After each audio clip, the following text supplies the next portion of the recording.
ठीक है, तो हम स्टार्ट कर रहे हैं भाई। मैं एक जनरल इंट्रोडक्शन फिर से दे देता हूँ कि तुमने यूट्यूब की वीडियो में क्या पढ़ा। तुमने पढ़ा कि हाइपोथैलेमस क्या है मेरे भाई, कि हाइपोथैलेमस सबका मास्टर है। कि हाइपोथैलेमस क्या करता है, वो कुछ हार्मोन्स बनाता है, फिर वो अपने हार्मोन्स को भेज देता है पिट्यूटरी पे। पिट्यूटरी का दूसरा नाम हाइपोफाइसिस है। और हाइपोफाइसिस दो पार्ट है भाई, anterior pituitary adeno hypophysis, posterior pituitary neuro hypophysis. तुमने ये देखा होगा कि पोस्टीरियर पिट्यूटरी डायरेक्टली कनेक्ट है हाइपोथैलेमस के साथ। तो हम क्या करते हैं, हम पहले खत्म क्यों ना हम, मतलब तुम्हें पता है कि भाई तुम मानो ये पोस्टीरियर पिट्यूटरी है पीछे वाली, और तुम मानो ये आगे एंटीरियर पिट्यूटरी है। तो क्यों ना हम पहले पोस्टीरियर को खत्म कर लें, उसकी डिजीज वगैरह को। ठीक है, तो पोस्टीरियर के बारे में थोड़ी सी बातें हैं।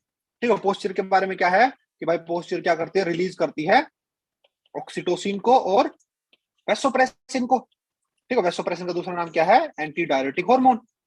तो क्यों ना हम बात कर लें इनके बारे में पहले, इनकी पैथोलॉजी क्या है, ये क्या करते हैं, क्या इनकी फिजियोलॉजी है, कैसे ये एक्ट करते हैं, हम उस चीज को खत्म कर लें। ठीक है, तो हम पहले पढ़ने जा रहे हैं अब इस बार, हम पढ़ने जा रहे हैं ऑक्सीटोसिन। ठीक है भाई, ऑक्सीटोसिन के बारे में मैं तुम्हें बातें बताऊं कि ऑक्सीटोसिन क्या होता है। कि ऑक्सीटोसिन तुम्हारा मेनली बनता है कहां से, मेनली ऑक्सीटोसिन बन रहा है तुम्हारा ब्रेन से। ठीक है, ब्रेन में कौन से, हाइपोथैलेमस से, हाइपोथैलेमस के पैरावेंट्रिकुलर न्यूक्लियस। बिल्कुल, बात पहली सही बात। फिर बात करते हैं कि भाई ये करता क्या है। ठीक है भाई, ऑक्सीटोसिन क्या करता है, ऑक्सीटोसिन के बॉडी में मोस्टली दो ही काम है। एक तो ये क्या करता है, मिल्क का इजेक्शन। ठीक है, प्रोडक्शन नहीं करता है, इजेक्शन करता है, याद रखना। ठीक है, मिल्क का क्या करता है, ब्रेस्ट से इजेक्शन। दूसरा क्या करता है कि भाई प्रेगनेंसी के टाइम पे यूट्राइन कॉन्ट्रेक्शन करता है। ठीक है, और तुम्हें पता है इसको लव हार्मोन भी बोलते हैं। ठीक है, मतलब अलग अलग बातें हैं। ठीक है, और मेनली क्या करता है मेरा भाई, तुम्हारा फियर, एंजाइटी, ठीक है, सोशल बॉन्डिंग, मतलब वही लव। ठीक है, प्यार व्यार, गुस्सा, ये डिप्रेशन वेप्रेशन, उनमें इसका पूरा हाथ होता है। लेकिन अभी तक इसकी इटियोलॉजी, कोई पैथोलॉजी आई नहीं है कि भाई ऑक्सीटोसिन बढ़ने की वजह से कोई बीमारी होगी या ऑक्सीटोसिन कम होने से कोई बीमारी होगी। ऐसी कोई पैथोलॉजी नहीं है। तो ऑक्सीटोसिन के बारे में हम कोई भी पैथोलॉजी नहीं पढ़ेंगे। ठीक है, तो यहाँ पे ही मैं ऑक्सीटोसिन का चैप्टर क्लोज करता हूँ। हम इसको यूट्राइन कॉन्ट्रैक्शन के लिए जब इसको यूज करते हैं प्रेगनेंसी के टाइम पे लेबर में, तब हम इसके बारे में थोड़ा सा जिक्र करेंगे। ठीक है, इतना पता होना चाहिए, मिल इजेक्शन करता है। ठीक है, प्रोडक्शन नहीं करता है, इजेक्शन करता है, प्रोडक्शन प्रोलैक्टिन करता है।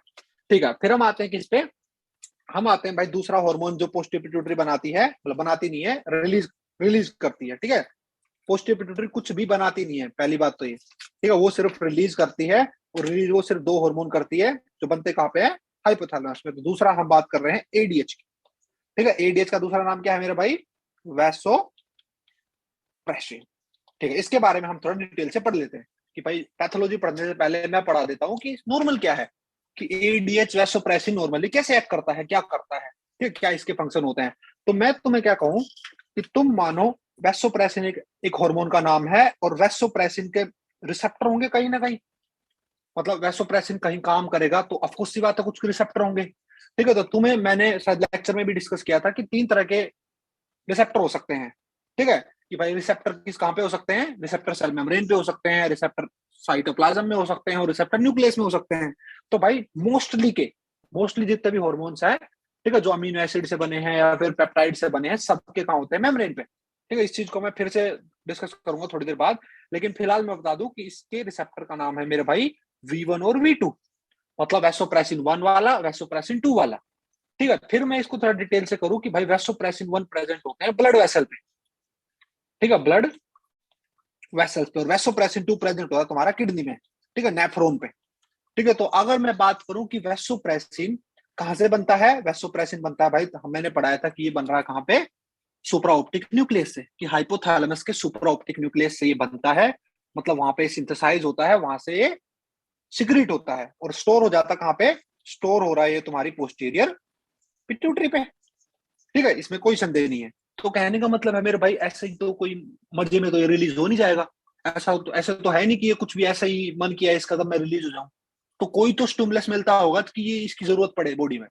ठीक है, तो इसकी ये मेनली भाई एक्ट करता है अपनी बॉडी में, जब अपनी बॉडी की ऑस्मोटिक प्रेशर पे कोई चेंज आता है। ठीक है, अब बात करेंगे कि भाई ऑस्मोटिक प्रेशर क्या है। ठीक है, ये क्या फंडा है कि मतलब ऑस्मोटिक प्रेशर पे क्या चेंज आएगा, क्या हो जाएगा ऐसा। ठीक है, मैं तुम्हें जनरल बता दूं कि अपनी बॉडी में क्या होता है मेरा भाई, कि तुम मानो अपना नॉर्मल, ठीक है, ऑस्मोटिक अपनी बॉडी में कितना हो रहा है भाई, मेनली मान लो तो हम 300 होता है। ठीक है कि भाई 300 क्या है मेरा भाई, ओस्मोलिटी इतनी होती है।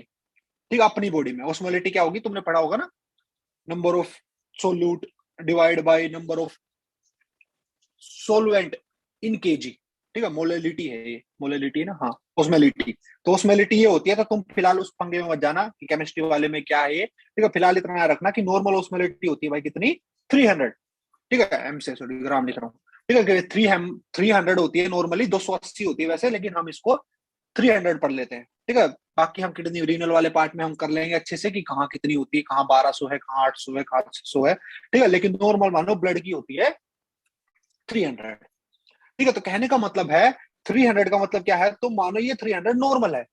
300 नॉर्मल का मतलब क्या है, मैं एग्जांपल दे रहा हूं कि तुम मानो 100 सोल्यूट है 1000 सोलवेंट में, ये सोलवेंट है, ये सोल्यूट है, और ये एक अपना नॉर्मल ब्लड है, मैं ऐसे कह रहा हूं। तो उसकी तुम मानो अप्रोक्स ये कितनी हो रही है, तुम मानो 300 है, मैंने एग्जांपल दे दिया कि 300 ये नॉर्मल है, ये नॉर्मल ओस्मोलैरिटी है। तो ओस्मोलैरिटी कब बढ़ती है, कब घटती है, मैं ये चीज बता देता हूँ, तुम्हें समझा देता हूँ। ठीक है भाई, कब घटती कब बढ़ती है, जब अपनी बॉडी में सोल्यूट की कंसेंट्रेशन बढ़ जाती है ना, तो अपनी बॉडी की ओस्मोलैरिटी बढ़ जाती है। ठीक है, क्या बढ़ जाता है, जब सोल्यूट, सोल्यूट समझ रहे हो, सोल्यूट मतलब सोडियम ग्लूकोज कोई भी, हर चीज सोल्यूट है, मतलब पानी को छोड़ के, ब्लड को छोड़ के, सोलवेंट को, उसको सोलवेंट बोलते हैं, बाकी हर चीज मोस्टली सोल्यूट होती है। ठीक है, तो कहने का मतलब है, तुमने दो टर्म सुनी होंगी केमिस्ट्री में, एक डाइल्यूट एक कंसंट्रेटेड। सुना होगा तुमने, कंसंट्रेटेड मतलब प्योर होता है, डाइल्यूट मतलब उसमें थोड़ा पानी वानी मिला दिया। तो कहने का मतलब है जितनी ओस्मोलैरिटी बढ़ती है, जैसे 300 की 400 हो जाए, 500 हो जाए, तो कहने का मतलब है उतना कंसंट्रेटेड होता जा रहा है ब्लड। ठीक है, उतना उसमें सोल्यूट बढ़ता जा रहा है। तो कहने का मतलब है 300 नॉर्मल है, तो 400 500 600 700 जितना भी आगे बढ़ रहा है, इसका मतलब क्या हो रहा है, ओस्मोलैरिटी बढ़ रही है। ठीक है, तो ओस्मोलैरिटी बढ़ने का मतलब क्या है कि सोल्यूट बढ़ रहे हैं। ठीक है, और हम इसको कैसे कम कर सकते हैं, अगर किसी का सोल्यूट बढ़ रहा है या ओस्मोलैरिटी बढ़ रही है, हम साथ में सोलवेंट को बढ़ा दें। कहने का मतलब है ऊपर 100 था, नीचे 1000 था। ठीक है, ये नॉर्मल था, अब ऊपर वाली वैल्यू बढ़ रही है, नीचे वाली वैल्यू तुम मानो सेम टू सेम है, तो हमें क्या करना पड़ेगा, नीचे वाली वैल्यू को भी बढ़ाना पड़ेगा, अगर हम उसको नॉर्मल लाना चाहते हैं। तो कहने का मतलब है अगर सोल्यूट बढ़ रहा है साथ में सोलवेंट भी बढ़ रहा है, तो ओस्मोलैरिटी में कोई फर्क नहीं आएगा, क्योंकि दोनों बढ़ रहे हैं। लेकिन किसी पेशेंट का तो मानो सोल्यूट बढ़ रहा है, सोडियम बढ़ गया, ठीक है, उसका ग्लूकोज बढ़ गया, कुछ भी बढ़ गया, ऑस्मोलैरिटी बढ़ रही है। ठीक है, तो उसके लिए अपनी बॉडी क्या करती है, कंपनसेट करती है सोलवेंट बढ़ा के। ठीक है, अब ये चीजें मैं क्यों बता रहा हूँ, ये चीज मैं इसलिए बता रहा हूँ क्योंकि तुम्हारा वेसोप्रेसिन, ठीक है, वेसोप्रेसिन को रिलीज होने के लिए जो हाइपोथैलेमस के सुप्रा ऑप्टिक न्यूक्लियस से जो रिलीज हो रहा है, उसके लिए मेरे भाई होता क्या है कि इस हाइपोथैलेमस में क्या होता है मेरे भाई, यहाँ पे होते हैं ओस्मो ओस्मो रिसेप्टर। ठीक है कि मेरे भाई अगर तुम्हारी ओस्मोलिटी, ठीक है, ओस्मोलिटी अगर तुम्हारी बढ़ जाती है, तो ये ओस्मो रिसेप्टर एक्ट करते हैं सुपरा ऑप्टिक न्यूक्लियस पे, और ये बनवाते हैं वेसोप्रेसिन। ठीक है, मतलब ऐसा ही नहीं है कि इसका मन किया तब बन गया, मन किया जब बंद हो गया ना। जो बॉडी की ओस्मोलिटी है वो 300 है, अगर वो नॉर्मल है तो ये कतई एक्ट नहीं करेंगे। ठीक है, ओस्मो रिसेप्टर कब एक्टिवेट करेंगे मेरे भाई, जब वो ओस्मोलिटी तुम मानो 300 से ज्यादा बढ़ गई, तब ओस्मो रिसेप्टर एक्टिवेट हो जाएंगे, और एक्टिवेट होंगे तो सुपरा ऑप्टिक न्यूक्लियस एक्टिवेट होगा, ये एक्टिवेट होगा तो वैसोप्रेसिन बनेगा। अब वैसोप्रेसिन का मैंने बताया कि भाई दो काम है, एक तो V1 पे बाइंड कर सकता है, एक V2 पे बाइंड कर सकता है। ठीक है, V1 पे बाइंड करके क्या करता है मेरे भाई, V1 पे बाइंड करके करता है वैसो कंस्ट्रिक्शन, कि भाई तुम्हारा वैसो कंस्ट्रिक्शन करता है, बीपी बढ़ाता है। ठीक है, ये इसका काम है V1 पे। ठीक है, लेकिन V1 का तो ऐसा कुछ मजा नहीं आया यार हमें कि भाई ओस्मोलिटी क्या फर्क पड़ेगा, बीपी बढ़ रहा है सिर्फ, ओस्मोलिटी का तो कुछ फर्क नहीं पड़ा।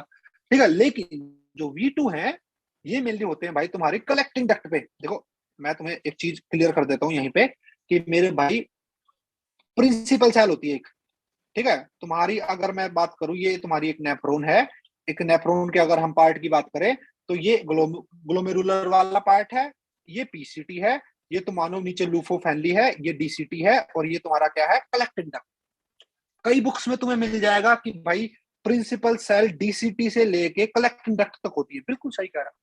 ठीक है, वो किताब बिल्कुल सही कह रही है, कुछ गलत नहीं है इस बारे में कि भाई प्रिंसिपल सेल बहुत बड़ी होती है, प्रिंसिपल सेल डीसीटी में भी प्रेजेंट होती है, और वो कलेक्टिंग डक्ट में भी प्रेजेंट होती है। लेकिन अगर वो तुमसे पूछे कि वैसोप्रेसिन तुम्हारी नेफ्रॉन में कहाँ काम करता है, ठीक, कहाँ एक्ट करता है, तो आंसर आएगा तुम्हारा कलेक्टिंग डक्ट। ठीक है, कि मेरे भाई कौन से में, मेनली कलेक्टिंग प्रिंसिपल सेल पे काम करता है, लेकिन मेजोरिटी प्रिंसिपल सेल जो प्रेजेंट है तुम्हारी कलेक्टिंग डक्ट। तो ये सीधा एक स्ट्रेट क्वेश्चन है एग्जाम का। ठीक है, कि तुम्हारा वैसोप्रेसिन किडनी में कौन से पार्ट में काम करता है। ऑप्शन स्ट्रेट रहेंगे, DCT, collecting duct, PCT, loop of Henley, कौन सा। तो कौन सा आएगा आंसर, कलेक्टिंग डक्ट। ठीक है, तो मेनली ये काम करता है भाई कलेक्टिंग डक्ट पे। कलेक्टिंग डक्ट पे कौन सी जगह पे, प्रिंसिपल सेल, प्रिंसिपल सेल। ठीक है, तो भाई ये ऐसा क्या करता है प्रिंसिपल सेल पे, भाई ये क्या करता है प्रिंसिपल सेल पे, ये प्रिंसिपल सेल पे क्या करता है, ये तुम्हारा साइक्लिक एएमपी इधर मतलब सेकेंडरी मैसेंजर को बढ़ा देता है, जिससे तुम्हारे एक्वा पोर्स, ठीक है, एक्वा पोर्स, कि तुम्हारे एक्वा पोरिन्स वगैरह खुल जाते हैं। एक्वा मतलब पानी, ठीक है, एक्वा देखो ये तो वाटर बॉटल वालों ने इजी कर दिया, एक्वा मतलब एक्वा मैन भी है, ठीक है, मतलब पानी। ठीक है, तो कहने का मतलब है ये V2 पे जैसे ही वैसोप्रेसिन बाइंड करेगा, ये एक्वापोरिन को खोलेगा और तुम्हारी डिस्ट्रिक्ट जो कलेक्टिंग डक्ट वाली है नीचे वाली, वो तुम्हारा वाटर रीअब्जॉर्प्शन स्टार्ट कर देगी, कि दबा के वाटर का रीअब्जॉर्प्शन हो रहा है। कहने का मतलब है यूरिन में पानी कम जाएगा, मतलब यूरिन कम बनेगा, मैं ये कह दूं। ठीक है, कि कहने का मतलब है सारा पानी, पानी मतलब वो यूरिन, ठीक है, सारा का सारा मोस्टली क्या हो रहा है, रीअब्जॉर्ब हो रहा है, मतलब ब्लड में आ रहा है। मैं इधर कहने का मतलब ब्लड में आ रहा है, तो कहने का मतलब है ब्लड में पानी बढ़ रहा है, ठीक है, फ्लूइड बढ़ रहा है ब्लड में। तो ब्लड में फ्लूइड बढ़ने का, फ्लूइड क्या है, सोलवेंट है। तो कहने का मतलब है किसी पेशेंट का सोल्यूट बढ़ा हुआ है, उससे क्या हो जाता है मेरे भाई, ओस्मोलिटी बढ़ जाती है। तो उसको मेंटेन करने के लिए नॉर्मली क्या करता है तुम्हारा वैसोप्रेसिन, ये तुम्हारी डीसीटी पे बाइंड करता है, डीसीटी और कलेक्टिंग डक्ट पे, major part of collecting duct. ठीक है, फिर बता रहा हूँ, दोनों पे करता है, बिल्कुल सही बात है, डीसीटी और कलेक्टिंग डक्ट, लेकिन मेजोरिटी कौन सी है, मेनली कलेक्टिंग डक्ट। ठीक है, फिर बोल रहा हूँ एग्जाम में क्वेश्चन आएगा, मैं भी दूंगा। ठीक है, तो फिर बात करते हैं कि भाई ये क्या करता है, वाटर का रीअब्जॉर्प्शन करता है, जिससे वाटर क्या है, एक सोलवेंट है, जो क्या करता है तुम्हारी ओस्मोलिटी को वापस, मानो तुम 400 थी तो वापस उसको 300 ले आता है। ठीक है, ये काम है तुम्हारे वैसोप्रेसिन का। ठीक है, जैसे तुम भाई तुम कोई रेगिस्तान में फंस गए, ऐसा भी केस दे सकता है ना सिंपल, कि भाई तुम मानो तुम डेजर्ट में फंस गए हो, तुमने पानी नहीं पिया 2 दिन से 3 दिन से, ठीक है, काफी डिहाइड्रेटेड हो, कौन सा हार्मोन तुम्हें सर्वाइव करने में हेल्प कर रहा है, ये भाई वैसोप्रेसिन। ठीक है, क्योंकि भाई तुम्हारी यूरिन की वॉल्यूम तो कतई जीरो हो जाएगी, मतलब जीरो तो नहीं होगी, आपको सी बात है, कुछ एमएल बाहर आएगा वो 400 400। तो कहने का मतलब है तुम मानो बिल्कुल ही जीरो, मतलब यूरिन कम से कम आएगा तुम्हें। ठीक है, क्यों, कि भाई तुम्हारा वैसोप्रेसिन काम कर रहा है, तो तुम्हारा वाटर का रीअब्जॉर्प्शन कर रहा है, वाटर लॉस बिल्कुल नहीं होने दे रहा। ठीक है, ये नॉर्मल काम है किसका, वैसोप्रेसिन का। ठीक है, एंटी डायरेटिक्स हार्मोन, ठीक है, नाम ही है कि उसका एंटी डायरेटिक्स, क्योंकि डायरेटिक्स वो होते हैं जो यूरिन की वॉल्यूम बढ़ा दे, ये एंटी डायरेटिक्स है, यूरिन की वॉल्यूम कम करता है। ठीक है, तो इसके बारे में तुम्हें अब सारी चीजें पता चल गई है। वैसोप्रेसिन क्या करता है भाई, V1 पे बाइंड करके क्या करता है, वैसोकंस्ट्रिक्शन, V पे बढ़ाता है। V2 पे बाइंड करके क्या करता है भाई, V2 प्रिंसिपल सेल पे होते हैं कलेक्टिंग डक्ट पे, यहाँ पे इसका काम होता है एक्वापोरिन को ओपन करना, और एक्वापोरिन को ओपन करते ही वाटर रीअब्जॉर्ब होने लग जाता है। तो मेजोरिटी ऑफ वाटर तुम्हारा क्या कर रहा है मेरे भाई, रीअब्जॉर्ब कर रहा है। ठीक है, अब देखो, अब ना, हालांकि नेफ्रॉन वाले पार्ट में किडनी में पढ़ा दूंगा कि भाई अगर सिंपल सिंपल क्वेश्चन पूछ रहा है कि ज्यादातर वाटर कहां से रिएब्जॉर्ब होता है, वो तो पीसीटी से ही होता है, मैं वो नहीं कह रहा। मैं कह रहा हूँ हार्मोन डिपेंडेंट वाटर रिएब्जॉर्प्शन। ठीक है, तो वो कौन कर रहा है तुम्हारा, वैसोप्रेसिन, और कहां पे कर रहा है, कलेक्टिंग डक्ट पे। ठीक है, तो कहने का मतलब है तुम्हें याद रखना है कि इसका इसका चक्कर क्या है, फंडा क्या है ओस्मो रिसेप्टर के साथ। ठीक है, समझ में आ गया होगा तुम लोगों को। ये तो थी नॉर्मल फिजियोलॉजी। ठीक है, कि मेरे भाई किसी भी बंदे को क्या हो जाए, नॉर्मल बंदे को अगर किसी की ओस्मोलिटी बढ़ जाए, मैं नमक ज्यादा खा लूं या फिर मैं डिहाइड्रेशन हूं, तो मेरा काम काम करेगा मेरे भाई, वैसोप्रेसिन बढ़ेगा, वैसोप्रेसिन दो जगह काम करेगा और इस करके अपना बीपी को मेंटेन करेगा, ब्लड की वॉल्यूम को मेंटेन करेगा। ठीक है, ये एक नॉर्मल फिजियोलॉजी है किसकी, वैसोप्रेसिन।